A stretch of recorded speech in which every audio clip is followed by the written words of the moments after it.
Good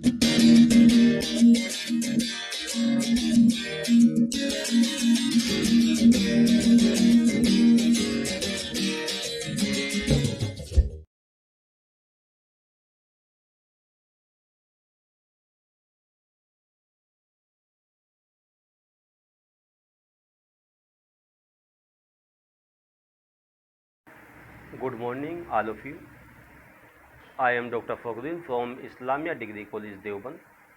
आज मैं आपके सामने चर्चा करूंगा गुप्त साम्राज्य के अगले शासक कुमारगुप्त प्रथम, जिसको भारतीय इतिहास में महेंद्रादित्य के नाम से भी जाना जाता है। कुमारगुप्त प्रथम ने 415 ईस्वी से लेकर के 455 ईस्वी तक अर्थात 40 वर्षों तक गुप्त साम्राज्य की सत्ता और सीमाओं को बनाए रखा।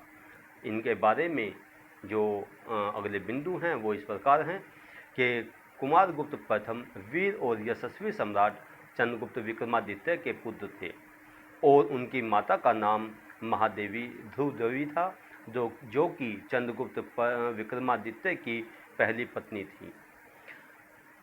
जो कुमारगुप्त थे उनके छोटे भाई का नाम था गोविंद गुप्त और वह पश्चिमी मालवा का उपरीक या राज्यपाल था। कुमारगुप्त प्रथम की पहली पत्नी का नाम देवकी तथा दूसरी पत्नी का नाम महादेवी अनंत देवी था। कुमारगुप्त महादेवी अनंत देवी के पुत्र का नाम पुरुगुप्त तथा कुमारगुप्त देवकी के पुत्र का नाम स्कंदगुप्त था। अर्थात यहाँ पे देखिएगा कि जो उनकी पहली पत्नी थी अनंता देवी, उनके पुत्र का नाम था पुरुगुप्त और जो उन्होंने दूसरी शादी की देवकी से, उनके पुत्र का नाम था स्कंदगुप्त। कुमारगुप्त ने 40 वर्षों तक शासन किया। उसने अपने पिता द्वारा विजित क्षेत्रों पर ही शासन किया। यहाँ पे एक बहुत महत्वपूर्ण बात यह है कि कुमारगुप्त ने कभी भी कोई भी युद्ध नहीं लड़ा, केवल छोटे छोटे जो विद्रोह हुए केवल उनको दबाया और उनको दबाने में भी उसने अपने दोनों लड़के पुरुगुप्त और स्कंदगुप्त की सहायता ली। उसके साम्राज्य का विस्तार उत्तर में सुमेर व कैलाश पर्वत से दक्षिण में विंध्या वनों तक तथा पूर्व व पश्चिम में अरब सागर से बंगाल की खाड़ी तक फैला हुआ था। यह एक विशाल साम्राज्य था जिसकी नींव महान सम्राट चंद्रगुप्त विक्रमादित्य रख करके गए थे और उसका संरक्षण, उसकी देखभाल जो कि वो कुमारगुप्त प्रथम के द्वारा की गई।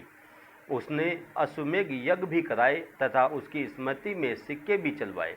उसने अपने राज्य में 9 प्रकार के सिक्के चलवाए, जिसमें अश्वमेघ प्रकार, तलवारधारी प्रकार, घातक प्रकार तथा प्रताप प्रकार के सिक्के बहुत ही ज़्यादा प्रसिद्ध हैं।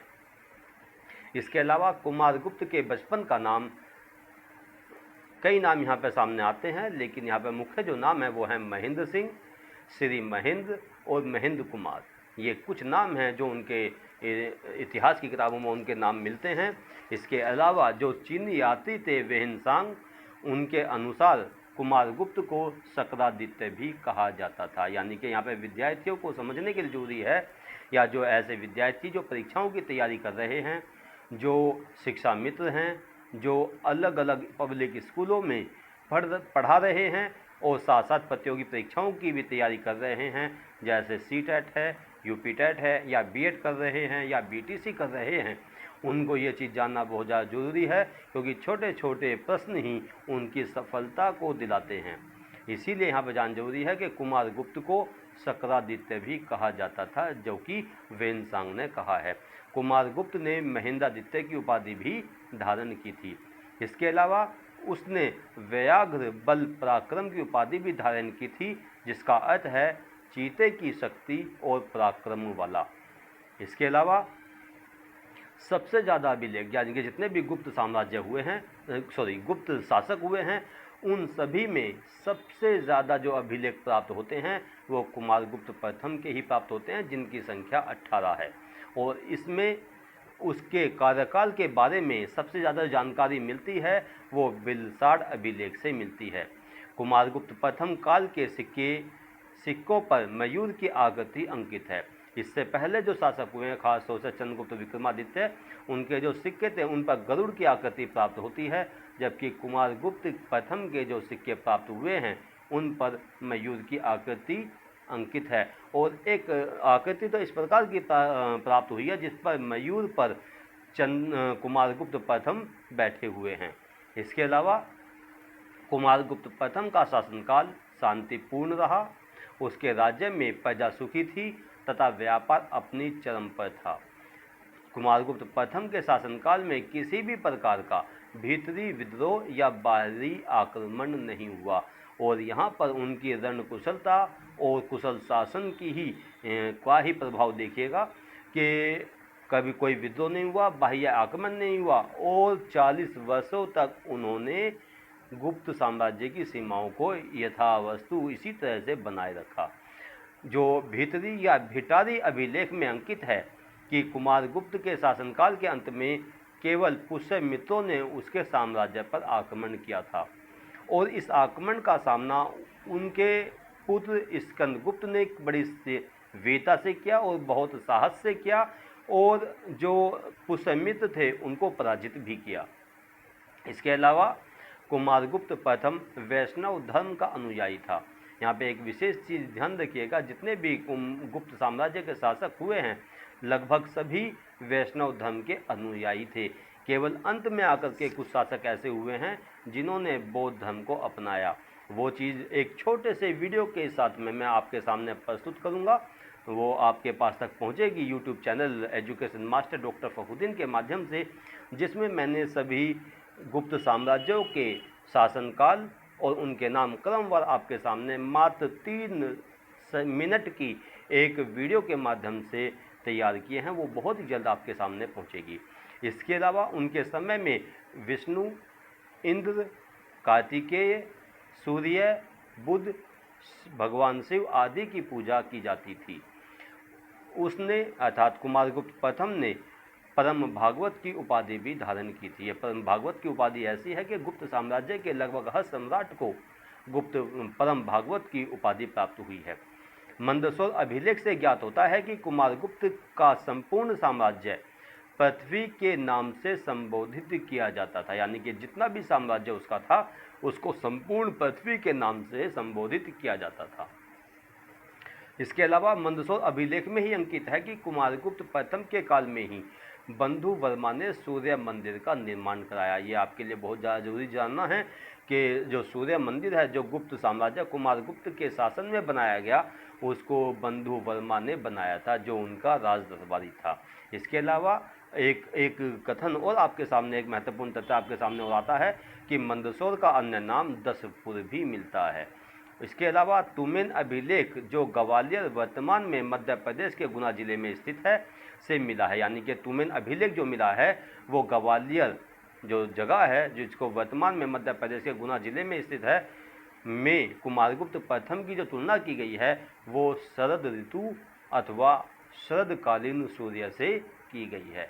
यानी कि एक अच्छे जो शरद ऋतु उसको कहते हैं जब हल्की हल्की ठंड पड़नी शुरू हो जाती है, वो मंद मंद हवाएं चलती हैं। एक तरह से है समझिएगा जैसे शीत ऋतु का प्रारंभ होना शुरू हो गया हो, तो उससे कुमारगुप्त प्रथम की तुलना की गई है। इसके अलावा नालंदा विश्वविद्यालय की स्थापना कुमारगुप्त प्रथम ने ही कराई थी। यहाँ ये महत्वपूर्ण प्रश्न है कि नालंदा विश्वविद्यालय की स्थापना किसने कराई थी, तो यहाँ पर उसका उत्तर है कुमारगुप्त प्रथम ने।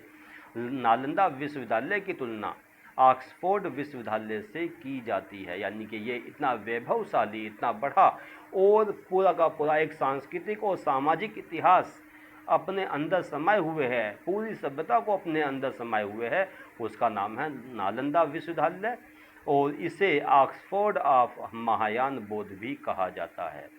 उदयगिरी गुहालेख एक जैन अभिलेख है जिसमें पार्श्वनाथ की मूर्ति स्थापित किए जाने का भी उल्लेख मिलता है। इसके अलावा धनदेह ताम्रपत्र लेख एकमात्र ऐसा अभिलेख है जो बांग्लादेश के राजशाही जिले से मिला है। तो ये कुछ महत्वपूर्ण तथ्य अर्थात 30 महत्वपूर्ण तथ्यों के माध्यम से आपको कुमारगुप्त के शासनकाल, उसके साम्राज्य के बारे में जानकारी प्रदान की गई। इसके अलावा अगले शासक आते हैं, हालांकि बहुत कम शासन किया, मात्र 12 साल उन्होंने शासन किया, और उस 12 साल के शासन में उन्होंने एक ऐसा कीर्तिमान रचा जिससे उनको महान योद्धा कहा गया, और साथ ही उनको हुनों का संहारक भी कहा गया। अर्थात उन्होंने अपनी सीमाओं की रक्षा करने के लिए एक भीषण युद्ध हुनों के साथ में लड़ा।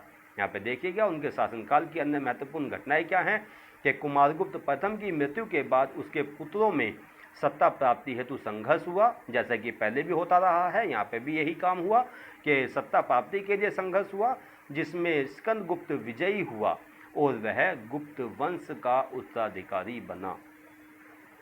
वह कुमारगुप्त प्रथम देवकी का शूरवीर, साहसी और महान योद्धा था। उसे अपने पिता की मृत्यु का समाचार उस समय मिला जब वह पुष्यमित्रों के विरुद्ध संघर्ष कर अपने साम्राज्य की रक्षा कर रहा था।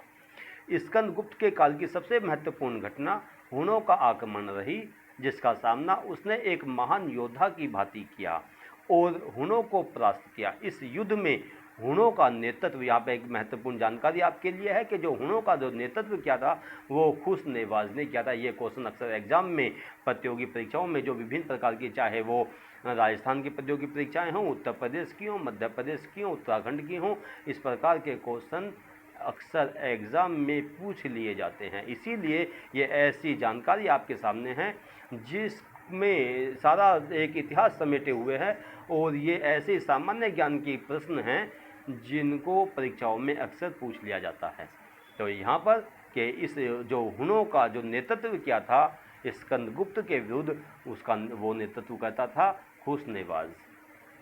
इसके अलावा स्कंदगुप्त एवं हुनों के मध्य संघर्ष की जानकारी भिटारी, जिसको भीतरी, कुछ किताबों में भीतरी अभिलेख भी लिखा हुआ है, कुछ जगह ये भिटारी अभिलेख भी लिखा हुआ है, इसका पूरा नाम है भिटारी स्तंभ अभिलेख, से प्राप्त होती है, जो उत्तर प्रदेश के गाजीपुर जिले के सैदपुर तहसील के भिटारी गांव से प्राप्त हुआ था। यानी कि पूरा आपके सामने इसका एड्रेस पहुंच गया है कि जहां से ये अभिलेख प्राप्त हुआ। इसी अभिलेख से यह भी ज्ञात होता है कि उसने पुष्यमित्रों को पराजित करके सत्ता प्राप्त की थी या सत्ता संभाली थी, और भिटारी अभिलेख से ही पता चलता है कि उसने भिटारी में एक विष्णु मंदिर का निर्माण भी कराया था। यानी कि स्कंदगुप्त ने एक मंदिर का भी निर्माण कराया था जिसका नाम था विष्णु मंदिर। मलेच्छों पर विजय प्राप्ति की जानकारी सोमदेव द्वारा लिखित रचना कथा सरित सागर से मिलती है। ये भी एक बहुत महत्वपूर्ण रचना है जो सोमदेव के द्वारा लिखी गई है, और ये भी एग्जाम में पूछा जाता है।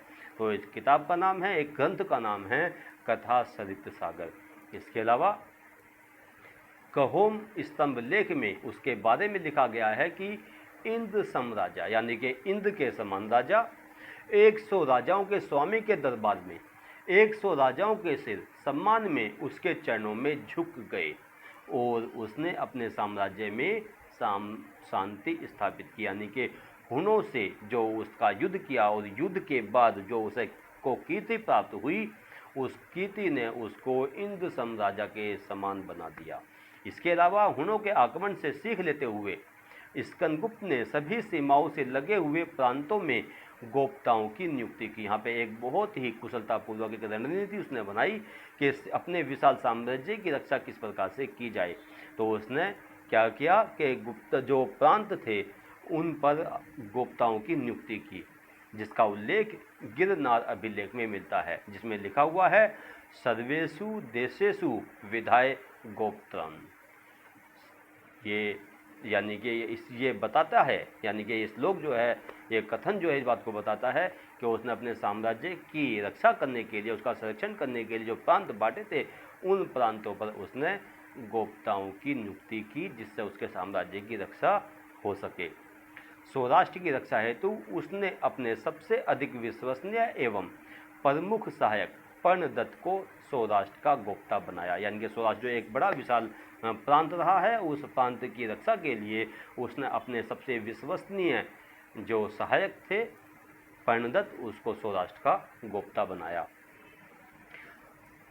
यहाँ पर आगे अगला देखिएगा कि पर्णदत्त सौराष्ट्र प्रांत का गोप्ता या राज्यपाल बना, यानी कि गुप्ता को राजपाल कहा जाता है, तथा उसके पुत्र चक्रपालित को गिरनार का महापौर नियुक्त किया गया।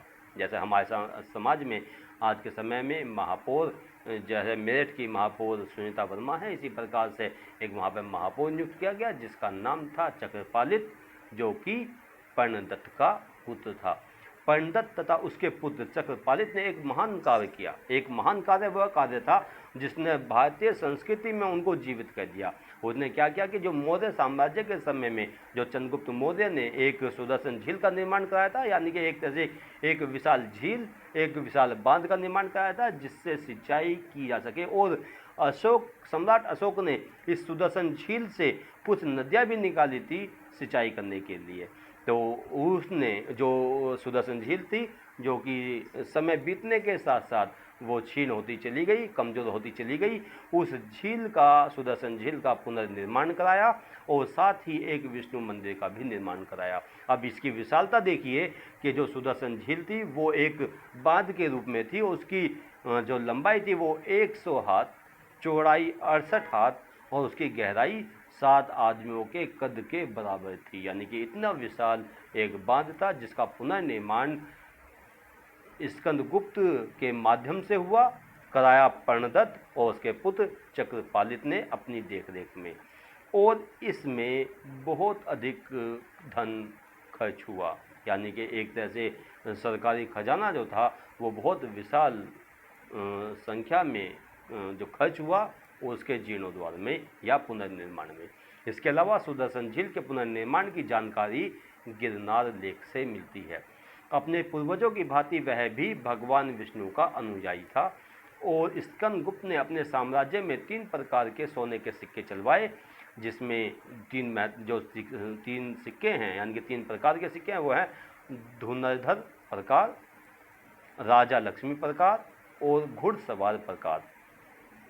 गुप्तकाल के शासनकाल से पहले सोने के सिक्कों का भार 118 से 122 ग्रेन के लगभग हुआ करता था, यानी कि जो समुद्रगुप्त के समय में या इसके अलावा चंद्रगुप्त विक्रमादित्य के समय में जो सोने का भार था वो सोने के सिक्कों का जो भार था वो लगभग 118 से 122 ग्रेन के लगभग था। लेकिन जब स्कंदगुप्त का समय आया तो उसने उन सोने के सिक्कों में कुछ धातु का प्रयोग किया जिससे उनका वजन बढ़ा और उसका वजन 144 से 146 ग्रेन के लगभग हो गया। और इसीलिए ये पहला शासक था स्कंदगुप्त जिसके समय में सिक्कों में धातु को मिला करके वो सिक्के प्रचलन में लाए गए। और इसका एक कारण ये भी किताबों में आता है कि जब उसने सुदर्शन झील का निर्माण कराया, जैसे कि मैंने कुछ देर पहले बताया, उसमें बहुत ज़्यादा व्यय हो गया था, तो एक तरह से राज्य की जो व्यवस्था थी वो बिगड़ गई, तो उस वजह से उसने सिक्कों को चलाया, उसमें धातु का उसने विशेष धातु का उसने प्रयोग किया। इसके अलावा अपने दादाश्री की भांति स्कंदगुप्त ने भी विक्रमादित्य की उपाधि धारण की थी, यानी कि उसको भी विक्रमादित्य का नाम दिया गया। ये विक्रमादित्य का नाम जब भी दिया गया जब उसने हुणों से लोहा दिया था, हुणों को पराजित किया था।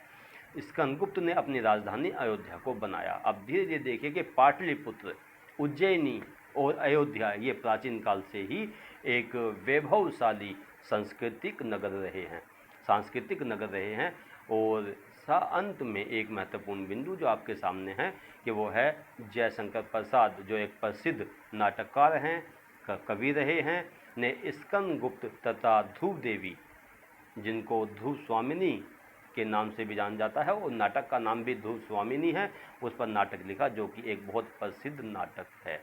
इसके अलावा मैंने कुछ देर पहले आपको बताया था कि एक छोटी सी क्लिप के माध्यम से, मात्र 3 मिनट की क्लिप के माध्यम से आपके पास गुप्त साम्राज्य के सभी सम्राटों के विवरण आपके पास तक पहुंचेंगे, जिसको आप देखना ना भूलें education master doctor Fakhruddin YouTube channel पर। आगे देखते हैं कि स्कंदगुप्त के बारे में प्रसिद्ध इतिहासकार दांडेकर लिखते हैं कि स्कंदगुप्त सबसे ऊंची प्रशंसा के अधिकारी हैं, जो निसंदेह हुणों को पराजित करने वाला यूरोप और एशिया में प्रथम वीर था। श्रेष्ठ, बुद्धिमान एवं धर्मवत्सल उसके 3 विशेषण हैं, यानी कि ये 3 विशेषताएं स्कंदगुप्त की डांडे करने लिखी हैं, जो मंजूश्री मूल कल्प में इस ख्यातनामा सम्राट के लिए प्रयुक्त किए गए हैं। इसके अलावा वो आगे लिखते हैं कि उसका बुद्धिमत्तापूर्ण शासन, उसका शौर्यपूर्ण युद्ध, उसकी स्वदेश भक्ति, इन सब ने स्कंदगुप्त को महान सम्राटों में से एक बना दिया। स्कंदगुप्त ने हुणों द्वारा देश की बर्बादी को अगले 50 वर्षों के लिए रोककर देश की महान सेवा की, यानी कि अगले 50 सालों तक भी हुण जो हैं वो भारत पर आक्रमण करने का साहस नहीं जुटा पाए।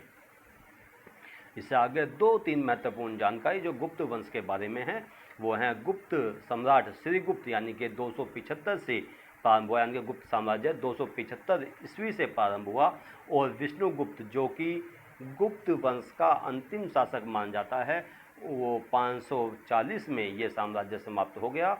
और संभवतः इसके बाद भी कुछ गुप्त शासकों के वर्णन, 1-2 के वर्णन जिसमें जीवित गुप्त द्वितीय के नाम आते हैं, इस प्रकार के छोटे छोटे वर्णन यहाँ पे मिलते हैं। लेकिन जो प्रतियोगी परीक्षाओं की दृष्टि से वो यह है कि गुप्त वंश का जो अंतिम शासक है उसका नाम है विष्णुगुप्त। और इस प्रकार से लगभग 250 वर्षों से अधिक गुप्त शासकों ने भारत पर अक्षुण्ण एक शासन स्थापित किया, और केवल शासन ही स्थापित नहीं किया बल्कि एक गौरवशाली स्वर्ण युग भारतीय समाज को दिया, जिसके चिन्ह हमें आज भी अपने भारतीय समाज में दिखाई देते हैं। तो ज़रूरी है कि मैं सभी से कहना चाहूँगा कि अपने इतिहास के बारे में, अपने सांस्कृतिक नगरों के बारे में, अपने वैभवशाली सामाजिक और सभ्यताओं के बारे में ज़रूर जानें और एक दूसरे को बताएं, और इस क्लिप के माध्यम से भी आप इतिहास को जानने का प्रयास करें। इसके अलावा गुप्त साम्राज्य का पतन स्कंदगुप्त के समय से ही प्रारंभ हो गया था, यानी कि स्कंदगुप्त के बाद के जो शासक आए वो बहुत ज़्यादा शासन नहीं कर सके, केवल 1-2 को छोड़कर, जिसमें नाम आता है बुद्धगुप्त का। उसने 20 वर्षों तक शासन किया, और समय समय पर जो भी हुणों के और अन्य समीपवर्ती राजाओं के जो आक्रमण हुए, उन आक्रमणों को भी उसने रोका। इसी प्रकार से भानुगुप्त का भी नाम आता है भानुगुप्त का भी नाम आता है, जिसने एक अपने साम्राज्य को, यानी कि गुप्त साम्राज्य की परंपराओं को, अपनी सीमाओं को सुरक्षित रखने में बहुत ज़्यादा योगदान दिया। तो इस प्रकार से बाद के जो उत्तराधिकारी थे वो बहुत अधिक ज़्यादा वीर और साहसी सिद्ध नहीं हुए, जो साम्राज्य की सीमाओं की सुरक्षा कर पाते, और इस प्रकार से धीरे धीरे गुप्त साम्राज्य का पतन होता चला गया। और उसके पतन के प्रमुख कारण यहाँ पे आपके सामने कुछ बिंदुओं के माध्यम से लिखे हुए हैं, जिसमें पहला है स्कंदगुप्त के बाद के अयोग्य उत्तराधिकारी, दूसरा है पुष्यमित्रों एवं हुणों के बार बार आक्रमण, सामंतों और राज्यपालों की शासनिक महत्वाकांक्षा, यानी कि जो सामंत थे या राज्यपाल थे जिनको गोप्ता कहा गया, उन लोगों ने बाद में स्कंदगुप्त के बाद में अपने अपने अलग साम्राज्य स्थापित कर लिए। उत्तराधिकार के लिए परस्पर संघर्ष, यानी कुछ बीच बीच में संघर्ष प्रकार के होते रहे, जिसके वजह से गुप्त साम्राज्य धीरे धीरे कमज़ोर पड़ता चला गया, और जो नींव समुद्रगुप्त और चंद्रगुप्त विक्रमादित्य के द्वारा रखी गई और इसको कुमारगुप्त ने बनाए रखा, स्कंदगुप्त ने बनाए रखा, वो धीरे धीरे क्षीण होता चला गया। और इसका कारण एक रहा कि केंद्रीय शासन की निर्बलता इसका महत्वपूर्ण कारण थी, और साथ ही धीरे धीरे हम देखते हैं यहाँ पर बौद्ध धर्म का प्रभाव भी बहुत ज़्यादा रहा, क्योंकि बौद्ध धर्म जो है अहिंसा पर बल देता है। यहाँ पे बहुत महत्वपूर्ण बात है, ये चीज़ आगे आपके सामने आएगी अगले शासनकाल के बारे में, उसमें बताया जाएगा आपको। लेकिन यहाँ पे क्या है कि बौद्ध धर्म अहिंसा पर बल देता है, और जो बाद के राजा आए उन्होंने हिंसा न करने का प्रण लिया, एक तरह से बौद्ध धर्म के जो सिद्धांत थे उनका पालन किया, जिसके कारण दूसरे जो साम्राज्य के लोग थे या सीमाओं के लोग थे, उन्होंने आक्रमण करके गुप्त साम्राज्य को समाप्त कर दिया या विखंडित कर दिया। इसी प्रकार से जो विदेश नीति भी रही वो धीरे धीरे विफलता की ओर बढ़ती चली गई। इस प्रकार से हम देखते हैं कि गुप्त साम्राज्य जो वैभवशाली साम्राज्य था धीरे धीरे ख़त्म होता चला गया। तो आज के इस लेक्चर में यहीं तक। मैं डॉक्टर फखरुद्दीन आपसे विदा लेता हूं अगले लेक्चर की तरफ। और फिर याद दिला दूँ कि एक छोटी सी क्लिप मैंने गुप्त साम्राज्य के शासकों के बारे में बनाई है, उसको ज़रूर देखें। बहुत बड़ी क्लिप नहीं है, मात्र 3 मिनट की क्लिप है, जिसमें मैंने सभी गुप्त शासकों के बारे में छोटा छोटा विवरण प्रस्तुत किया है। तो आज के इस लेक्चर को मैं यहीं ब्रेक करता हूँ। धन्यवाद। जय हिंद, जय भारत।